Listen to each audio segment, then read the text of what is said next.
Hey, all, Scott Horton here, inviting you to check out WallStreetWindow.com. It's a financial blog written by former hedge fund manager Mike Swanson, who's investing in commodities, mining stocks, and European markets. Wall Street Window is unique in that Mike shows people what he's really investing in and updates you when he buys or sells in his main account. Mike thinks his positions are going to go up because of all the money the Federal Reserve is printing to finance the deficit. See what happens at WallStreetWindow.com. And Mike's got a great new book coming out, so also keep your eye on writerMichaelSwanson.com for more details. All right, y'all, welcome back to the show. I'm Scott Horton. This is the Scott Horton Show. Appreciate you tuning in today. Our next guest is the great Anthony Gregory from the Independent Institute at independent.org. He also writes for the Future Freedom Foundation at fff.org, for LouRockwell.com, for antiwar.com, for your local newspaper, and all over the place. This one is at LouRockwell.com today. Top story, David Koresh's revenge. Waco and 20 years of state terror. Welcome back to the show. How are you doing? I'm doing pretty good. How you doing, Scott? I'm doing real good. I appreciate you joining us today and for being so good on Waco, which after 20 years is just as important to me as it was back then. You do such a great job of just, hitting some highlights of, maybe what people need to understand about Waco if they don't already know the story. You think you could give us a little bit of that to start off here?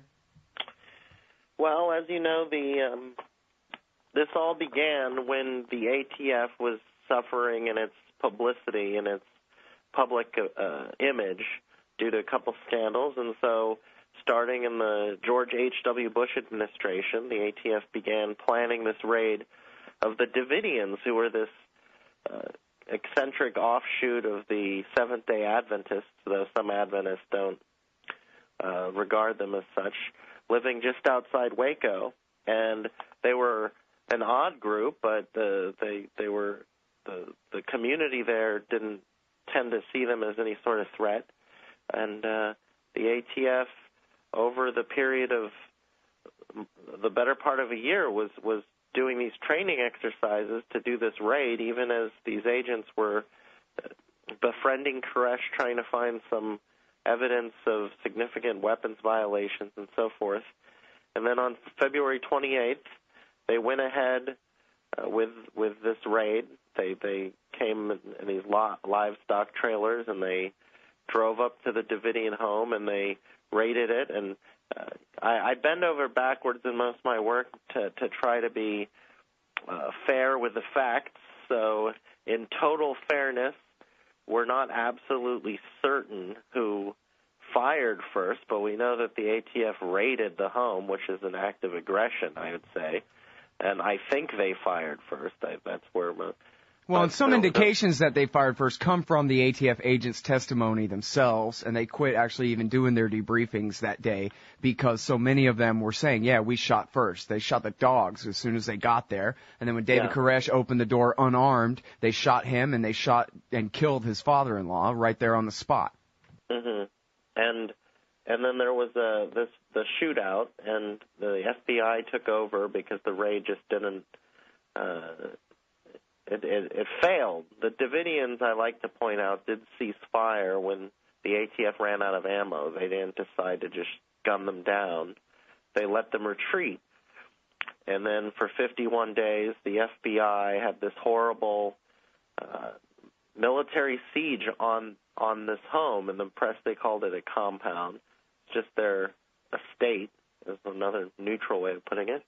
And the FBI blared awful sounds and shined awful lights, and they cut off the Davidians from the outside world, from the press, destroyed the water supply, and they just they threw flashbang grenades at Davidians that were leaving the building, even as they called it all a hostage situation. And eventually, the FBI got tired of this, and Janet Reno ordered the attack on April 19th, when 20 years ago today, at 6 a.m. about, when the FBI took its Abrams tank and it took its CS gas that pumped into the building for 6 hours, which likely killed some children right away because these children were small and any gas mask wouldn't fit them. And they punctured the building with, it just folded out, broke a big hole in it. This is not an assault, they yelled. And the building went up in flames, and as you know, there's a lot of argument as to what was the proximate cause of the fire. And I have my own views of that. I think it was all of this government activity that caused the bulk of the fire. It's possible that some of the Davidians inside contributed. I mean, it's a kind of I don't think I can know with certainty. It is true that the Davidians had something of an apocalyptic vision in their eschatology, but I think we can say with something close to certainty that if the FBI had not done many of the things it had done, those 70-plus people wouldn't have been killed. All right, now I want to make a real quick point about the origin of the fire there. Mike McNulty, that did Waco, the Rules of Engagement, et cetera, he said on this show that he had one explanation for how the fire could have started inside, could have been set by a Branch Davidian, but accidentally. And that was that, and it's difficult. I think, Anthony, it's the southeast corner of the building there where the flames first come from. A tank had just been right there.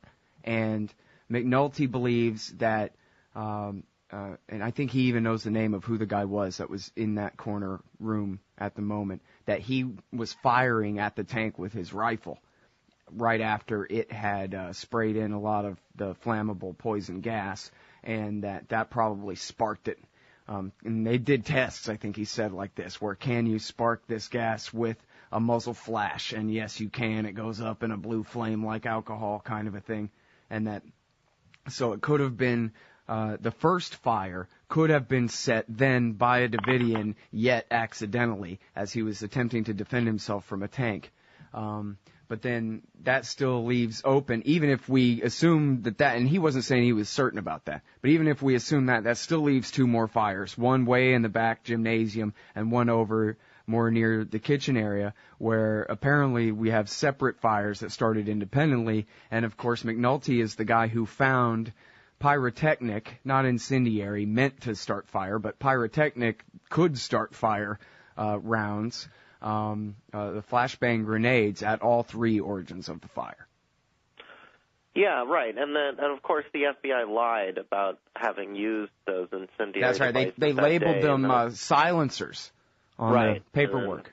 It wasn't until, I think, 99 that the truth came out from official voices. But, I think that's the way I look at it, too, and I trust that analysis. But I must say, first of all, I haven't looked at all of the evidence in the detail to have quite the confidence that McNulty has, just because, I have no reason to distrust that analysis. But the way I see this, Scott, is, I'm a libertarian, and if I raid your home for whatever reason, especially if it's because I think you have guns or something, and I start shooting, and then I terrorize you, and then I start gassing your kids, and then I break down your building with a tank, and I do all of these things, and then there's a fire, I think I should share a lot of the responsibility for that. Right. So the only reason that I'm a little bit I think I soft pedal all of my accusations to the government. I think I'm as soft as I can be, and even assuming that a lot of what the government says is true about certain facts here, it's still murder what they did. So certainly we see now that the state is what the state did. I know you probably had some way you wanted to talk about this and then move on, but I'll just jump ahead to Chris Dorner, because it seemed there that the plan was that this is now standard operating procedure almost with certain enemies of the law enforcement, that they just surround you and then they shoot in CS gas and then they precipitate a fire and then they don't let you leave. Yeah. And they shoot. That just seems so. Given that, and look at today. I know I'm jumping all over the place. I apologize, but today the policy seems to be that, you know, the suspect in Boston, who, assuming he's guilty, of course, is guilty of a very awful crime. That the policy is, it's not just let's try to get him, and if we have to kill him, then that'll be that. It doesn't. I mean, maybe they'll get him alive, but it doesn't look like that's the way they're approaching it. And they seem to just, these days, they just approach a situation like, well, we just declare martial law in whatever the perimeter is. In the case of Waco, they pushed the press back, and they basically created, you know, a military siege for that perimeter. And now they extend it at much of the Boston area. So I think one thing we can tell is, you know, it's kind of like the whole approach to criminal justice and law enforcement has melded so much with military tactics that sometimes the question of, you know, who started this specific fire, it's important. But one reason I don't always focus on that, other than the fact that it's hard to weigh all the evidence objectively, or at least I don't have. I'm sure if I spent the time on it, I'd have stronger opinions. But when the government goes and just starts bombing people in another country, sometimes you also don't know what's the proximate cause of every aspect of violence. You know, maybe, you know, some of the people in the Davidian home killed other people, and it was most likely mercy killings because those people are going to die anyway. But the point is, when you create this whole situation, the institution doing that should bear responsibility, ultimate responsibility. Yeah, I mean, look at Iraq. They did the exact same thing with Iraq as they did with Waco. They made Saddam David Koresh. He's crazy, so you can't negotiate with him. He's got illegal weapons, which he's ready to use on all of us any minute now, trust me. And he's bad to his own people.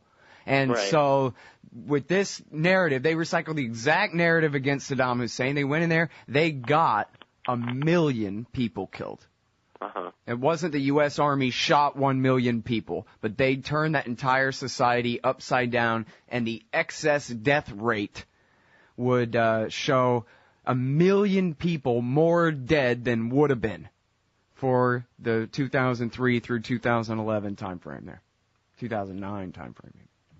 Right. And, you know, if we had anything, if the textbook image of what government's all about was anything close to the truth, then after something like Waco, there would have been a serious investigation, not what was given, but, you know, people in government, if they were actually good people concerned with enforcing the law, they wouldn't assume right away that everyone did everything by the book. They'd say, what the hell did you do? They would go up and down the chain of command, and they'd question everything, and they would try to ferret out crime.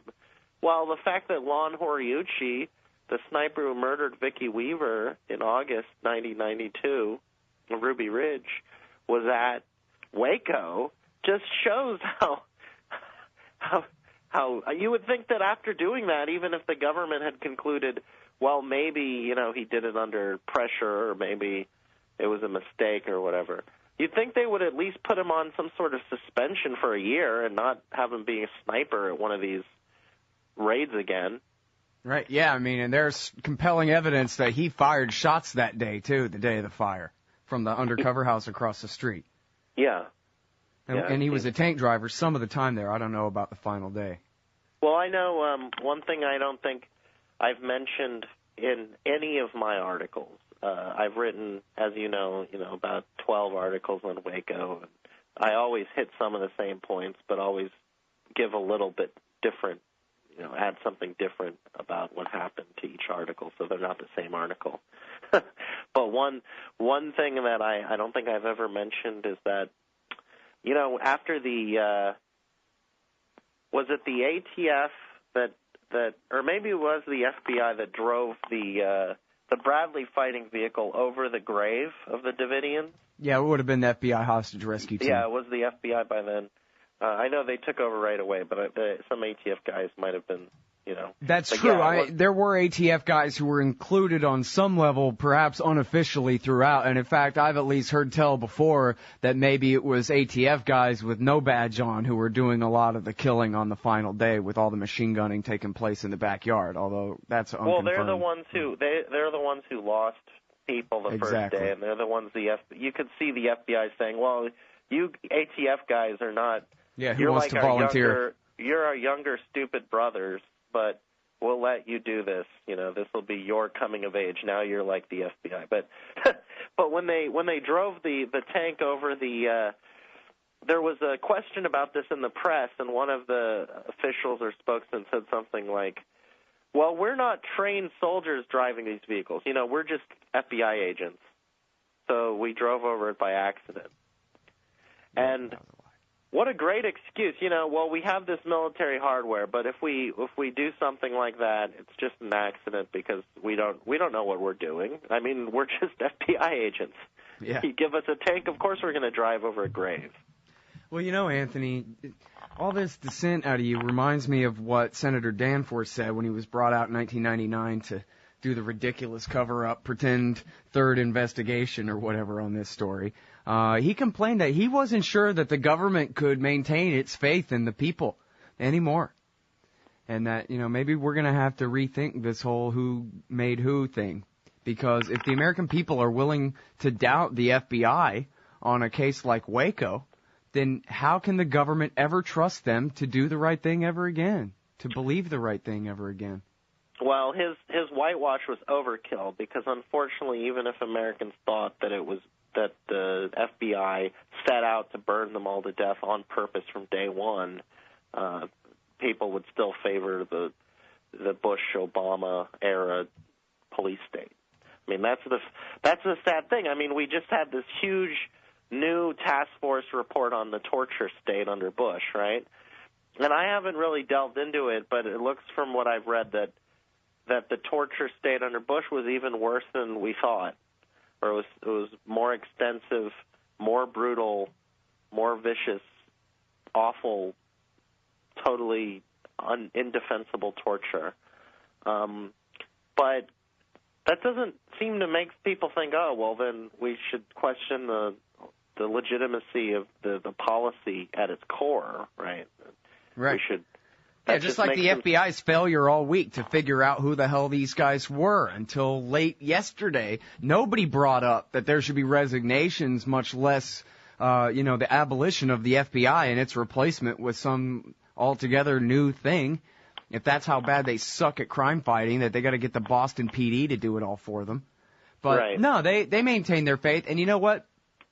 Regardless of the fact that the opinion poll said that 93% of the American people approved of the tank attack after seeing it break out in a fire and being told that these people all burned themselves to death deliberately, the most ridiculous lie in the world, even if they manipulated that poll and it was really only 83%, not 93 or something like that, I'm here to tell you, I was sacking groceries, 15 years old at the time, and the housewives of Northwest Austin, Texas wanted the Davidians dead, and they wanted them dead yesterday. And how dare you, now 6 weeks of preempting my soap operas and my game shows, burn them all to death, was the consensus of the housewives of Northwest Austin, Texas at the time. So it wasn't just, Yankees who hate rednecks and live far away and think of Texans as Pakistanis or something like that. It was Texans that wanted the Davidians to die. In fact, if I might, one thing I want to say is when I did my thesis on this at Berkeley 10 years ago, I went into the project with an assumption because, me, I was kind of a Alex P. Keaton libertarian, so I thought the blue state types would be way worse on this than the red state types, and they were in some extent. But I looked at the press, and I read every press report from February 28th through April 19th or 20th in both the New York Times and the Dallas Morning News. I read every single one of them. And I went in thinking, I know the Dallas Morning News doesn't represent Texas, but I went in thinking that the slightly more local Dallas Morning News would be considerably more critical of the federal usurper Clinton administration's conduct than the New York Times. Well, no, it turned out the New York Times was far more critical. It was far more likely to question its own president and his conduct and the ATF, the FBI, and to critique the raid, raise uncomfortable questions. The Dallas Morning News was somewhat more deferential to the government side of things.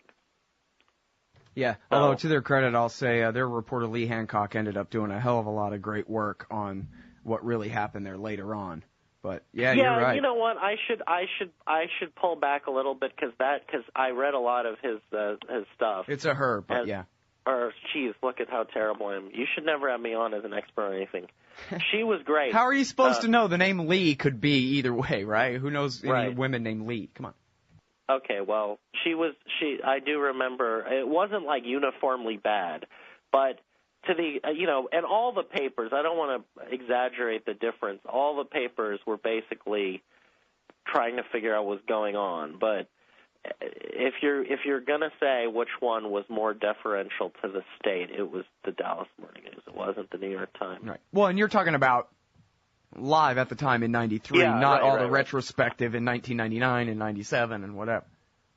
Right. Coverage of the trial. Or even summer 93. I mean, the key is you've got to and that's the other thing with the press, as you know as well as anyone. If you read the whole article, it's a lot different from if you just read the headlines, isn't it? Right. Always. And so I read a lot of that. By the way, I hate to turn this into a personal thing, but it is kind of personal because it was I was writing all of this during the build-up to the Iraq War. Mm-hmm. So that was a pretty trying time. I mean, nothing like people who actually face this type of violence or anything like that, but if I'm going to be sitting here whining about how hard it is to read about state violence, I'll say that when you're doing all your daytime reading about Waco and then you go home and read about all the lies about Iraq, it was kind of a very memorable semester. Yeah, I see what you mean. And again, the parallels there are just incredible. Yeah. And in both cases, I would also mention too that it was so obvious that they were lying. You would have to be a tool deliberately grabbing your own ankles, wanting to be lied to believe the crap that they say. I mean, when George Bush declared war on terror instead of Al-Qaeda, wasn't that a clue that, we've decided we're going to get away with blue bloody murder now, not we're going to get the people who actually did this to us? I mean, come on. And it's the same thing with the Branch Davidians. What were they going to do? Conquer and occupy Waco? Really? When, as you mentioned at the beginning, and as everybody knows, they'd been infiltrated by the ATF for weeks and weeks and weeks, that they could have just asked David Koresh to come on down and put his hands in cuffs himself. He's shooting at the gun range with the ATF, and then a week later they come and kill his whole family. I mean, give me a break, man. And then, they committed suicide. Yeah, because that's what people usually do, right? In fact, that's what people have ever done, right? Set all their own children on fire with flammable liquids, right? Just like no times in history ever. Yeah. I mean, come on, man. And then, and this is the thing. People don't even remember now that was the lie, right? It was so long ago. It was 20 years ago. But hey, they got away with saying it was a suicide. They looked at the American people right in the face and they're like, that was a suicide. Well, yeah, I know. We were so surprised that they set themselves on fire. What kind of barbarians are these Davidians anyway? And the American people swallowed that whole because they wanted to, because they love it. Yeah, they do. Americans tend not to want to believe that what seems to be plainly in front of them. Yeah, but they'll believe anything that's not right. Anything. Well, yeah. I mean, The truth is really painful, you know? If you just focus on any one of these things, certainly something as big as like the Iraq War, the truth of that war is just too painful. People don't want to believe that the entire administration lied for 8 solid years, and that the Obama administration, and that Obama and all the Democrats who were voting to fund the war were doing so for bad reasons, and that it was all. It's just really awful. I don't really understand it, actually, why it's that awful, because it's only awful if you're that invested in thinking the government is good. But I thought Americans were supposed to at least have a somewhat skeptical view of government. This is kind of part of our that's your tradition. problem right there. The government isn't good. Once you, to this day, I know we're jumping around a lot. This day, people, my friends, sometimes surprised by things Obama does. Now, there are things that are so evil that if Obama did them, I'd be like, wow, I never thought he'd do that, you know. But nothing that he's done comes close to being that evil. All of the things he's done that are very evil, even before he became president, if you said, would you think he might, go to war with Libya? Do you think he might, shut down Guantanamo releases and be in some ways worse than Bush? And do you think he will formalize the doctrine of presidential murder of whoever he wants on the planet? I would have probably said, yeah, that sounds about right. Yeah, no, I know for a fact you would have said that because I was talking to you then. And that was exactly the kind of conversation we were having. Oh, this Obama guy? Well, he's Hillary Clinton, except tall and black and male. But other than that, yeah. And this goes for another one of just, how credulous the American people are. It was so obvious, wasn't it, Anthony, in 2007 and 2008, that on the Democratic primary stage, you had 2 decent, honest gentlemen, Mike Gravel and Dennis Kucinich. And then on the other side of the stage, you had the 3 Hillarys, Obama, Hillary, and John Edwards, who were the 3 evil establishment, warmonger, status quo, corrupt Hillary Clintons. And how could any honest, intelligent person not see that there are 2 decent human beings on the stage and 3 lizards? I mean that rhetorically, not like David Icke lizards, sorry. Yeah, and I remember the bit where it got caught on audio when Hillary went up to Obama after one of the debates and said, we need to have a serious debate with just the 3 of us. Yeah. We got to figure out how to exclude these guys. And Obama's nodding, and the whole time he's probably thinking, you're one of the serious 3 for now, but I'm going to beat you. If she'd won, he'd be her Secretary of State. All right, we got to go, man. I'm way over time, Anthony. Okay. I always like talking with you. Thanks for doing the show today.